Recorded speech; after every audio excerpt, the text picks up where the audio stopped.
दोस्तों करो या मरो वाला मुकाबला टी20 वर्ल्ड कप 2026 के सुपर 8 का वेस्ट इंडीज बनाम भारत के बीच में शुरू हो चुका है। दोस्तों ये मुकाबला सेमीफाइनल में पहुंचने के लिए दोनों ही टीमों को जीतना बेहद ही जरूरी था।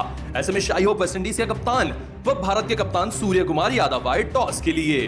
दोस्तों टॉस गिरा सूर्य कुमार यादव की झोली में और टॉस जीते ही सूर्य कुमार यादव ने ईडन गार्डन की इस पिच को मद्देनजर रखते हुए पहले गेंदबाजी को चुना और वेस्ट इंडीज को आमंत्रण किया बल्लेबाजी करने के लिए। दोस्तों वेस्ट इंडीज की तरफ से काफी बड़ा बदलाव हुआ। ब्रैंडन किंग को ड्रॉप किया गया और उनकी जगह अकील हुसैन को लाया गया और नए सलामी बल्लेबाज जो कि ऑलराउंडर नंबर 7 पर आते हैं रोस्टन चेस, उनको सलामी बल्लेबाज बनाकर भेजा गया हिटिंग करने के लिए। और वेस्ट इंडीज का यह पैतरा काफी कारगर साबित हुआ क्योंकि आते ही रोस्टन चेस ने मात्र 18 गेंदों में 35 रन ठोक दिए। दोस्तों जो काम सुनील नारायण पहले के समय में वेस्ट इंडीज के लिए सलामी बल्लेबाज के तौर पर किया करते थे वही इसी बल्लेबाज ने भी किया। दूसरे एंड से शाही होप के एंकरिंग इनिंग खेलते हुए शुरुआती 30 गेंदों पर मात्र 30 रनों की पारी खेल रहे थे, तो दूसरे एंड से भारतीय टीम के गेंदबाजों की जमकर धुलाई कर रहे थे रोस्टन चेस। दोस्तों वेस्ट इंडीज का यह पैतरा एक ऑलराउंडर को सलामी बल्लेबाज बनाकर भेजना काफी कारगर साबित हुआ और शुरुआती 8 ओवरों में वेस्ट इंडीज की टीम ने 67 रन बनाए बिना कोई विकेट खोकर। यहां तक वेस्ट इंडीज का यह पैतरा काफी कारगर साबित हुआ और वेस्ट इंडीज ने 8.5 के रन रेट से रन बनाए। दोस्तों लेकिन उसके बाद हुआ भारतीय टीम का कमबैक और भारतीय टीम ने इस पार्टनरशिप को तोड़ने के लिए वरुण चक्रवर्ती को बुलाया और अपने पहले ओवर की अंतिम गेंद पर वरुण चक्रवर्ती ने वेस्ट इंडीज के कप्तान शाही होप को इस तरीके से फंसाया और क्लीन बोल्ड कर दिया कुछ इस तरीके से। कप्तान शाही होप 32 रन बनाकर 33 गेंदों में काफी खराब बल्लेबाजी कर आउट हुए। फिर आए जसप्रीत बुमराह। दोस्तों जसप्रीत बुमराह के सामने शिमरॉन हेटमायर और रोस्टन चेस बल्लेबाजी कर रहे थे, तभी इस तरीके से शॉट लगाने के चक्कर में शिमरॉन हेटमायर भी इनसाइड एज दे बैठे और इस तरीके से कैच आउट हुए। जसप्रीत बुमराह के दूसरे ओवर की तीसरी गेंद पर शिमरॉन हेटमायर 27 रन बनाकर 12 गेंदों में आउट हुए। जसप्रीत बुमराह ने अपने दूसरे ओवर में पहली सफलता दिलाई, लेकिन ये तो सिर्फ ट्रेलर था, पिक्चर अभी बाकी थी। रोस्टन चेस जो कि 40 रन पर अच्छी बल्लेबाजी कर रहे थे 25 गेंदों में, वो भी बुमराह की इस गेंद पर टॉप एज दे बैठे और कैच आउट हुए। अंतिम गेंद पर भी जसप्रीत बुमराह ने विकेट निकाली। एक ही ओवर में 2 विकेट निकालते हुए सेट बल्लेबाज चेस को 40 रन पर आउट किया 25 गेंदों में। फिर रोमन पोवेल और शर्फन रदरफोर्ड बल्लेबाजी कर रहे थे। हार्दिक पांड्या अपना अंतिम ओवर लेकर आए और अंतिम ओवर की पहली गेंद पर शर्फन रदरफोर्ड एज दे बैठे इस तरीके से पांड्या की गेंद पर और संजू सैमसन को कैच दे बैठे, जिसके चलते शर्फन रदरफोर्ड मात्र 14 रन बनाकर 9 गेंदों में हार्दिक पांड्या के पहले शिकार बने।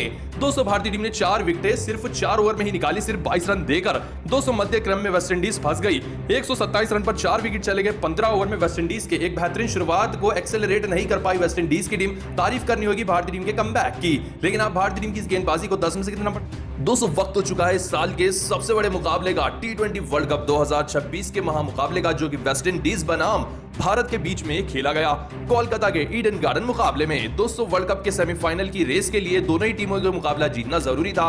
जो भी टीम मुकाबले में जीतने वाली थी वो टीम सीधा सेमीफाइनल के लिए क्वालिफाई करने वाली थी। ऐसे में इस मुकाबले में टॉस के लिए शाही होप व भारत के कप्तान सूर्य कुमार यादव मैदान पर आए। दोनों ही कप्तान ने टॉस को चाला और सूर्य कुमार यादव ने टॉस को जीता और टॉस को जीतकर उन्होंने सबसे पहले गेंदबाजी को चुना और वेस्ट इंडीज को बल्लेबाजी के लिए बुलाया। जसप्रीत बुमराह भारतीय टीम की इनिंग की शुरुआत करने आए। दोस्तों आते ही उन्होंने शॉर्ट गेंद रखी इस तरीके से ब्रैंडन किंग को और ब्रैंडन किंग कैच आउट हुए मात्र 0 रन बनाकर पहले ओवर में। दोस्तों उसके बाद जसप्रीत बुमराह अपना दूसरा ओवर लेकर आए।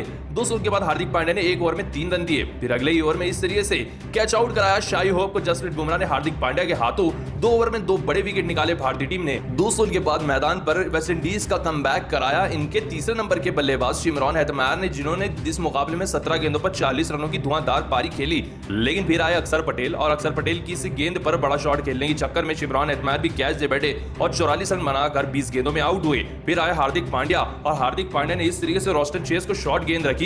बड़ा शॉट तो ये खेल बैठे, लेकिन ये भी डीप मिड विकेट पर शानदार कैच के लिए समाप्त हुई। रोस्टन चेस भी 10 रन बनाकर आउट हुए। फिर उनके बाद इस तरीके से आते ही ये भी कैच आउट हुए। दोस्तों जेसन होल्डर इनका नाम था। फिर आए जसप्रीत बुमराह अपना तीसरा ओवर लेकर और आते ही उन्होंने इस तरीके से रोमोरियो शेफर्ड को क्लीन बोल्ड कर दिया। फिर आए बल्लेबाजी करने के लिए शर्फन रदरफोर्ड। दोस्तों अकेले अब शर्फन रदरफोर्ड ही बल्लेबाज थे, लेकिन वो भी इस शॉर्ट गेंद पर फंस गए अक्षर पटेल की और सीधा कैच आउट हो बैठे, जिसके चलते अक्षर पटेल ने 2 विकेट, जसप्रीत बुमराह ने 3 विकेट, हार्दिक पांड्या ने 2 विकेट निकालकर वेस्ट इंडीज की टीम को धाराशायी कर दिया और मात्र 165 रन पर ही रोक लिया पूरी वेस्ट इंडीज की टीम को। जी हां दोस्तों हार्दिक पांड्या की गेंदबाजी के आगे एक न चलने दी वेस्ट इंडीज के बल्लेबाजों की और 165 रन पर 9 विकेट खोकर ढह गए वेस्ट इंडीज की टीम ईडन गार्डन के मैदान पर। ऐसे में अब भारतीय टीम की बारी थी 167 रन लगाने की 120 गेंदों में और इस मुकाबले में क्वालिफाई करने की। ऐसे में टारगेट का पीछा करते हुए एक और बार संजू सैमसन और अभिषेक शर्मा की नई जोड़ी मैदान पर सलामी बल्लेबाज के तौर पर आई और आते ही संजू ने ताबड़तोड़ बल्लेबाजी की और मात्र 9 गेंदों पर पर 28 रन जड़ दिए। उनका साथ दे रहे अभिषेक शर्मा ने भी शुरुआती पहले ओवर में 17 रन जड़कर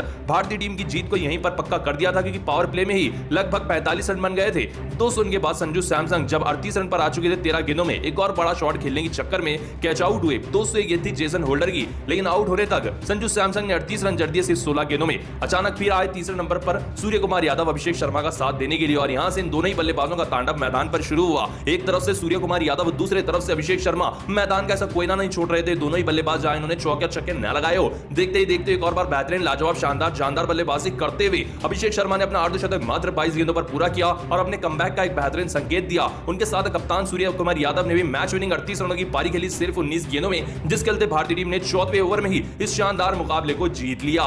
जी हां दोस्तों, भारतीय टीम को एक लाजवाब जीत मिली वेस्टइंडीज के खिलाफ 8 विकेटों से, जिसका श्रेय जाता है जसप्रीत बुमराह को, हार्दिक पांड्या को, अभिषेक शर्मा को और सूर्य कुमार यादव को। लेकिन आप भारत की जीत को 10 में से कितना नंबर देंगे? कमेंट बताएं। वीडियो पसंद आए तो लाइक करें, चैनल सब्सक्राइब करें। धन्यवाद।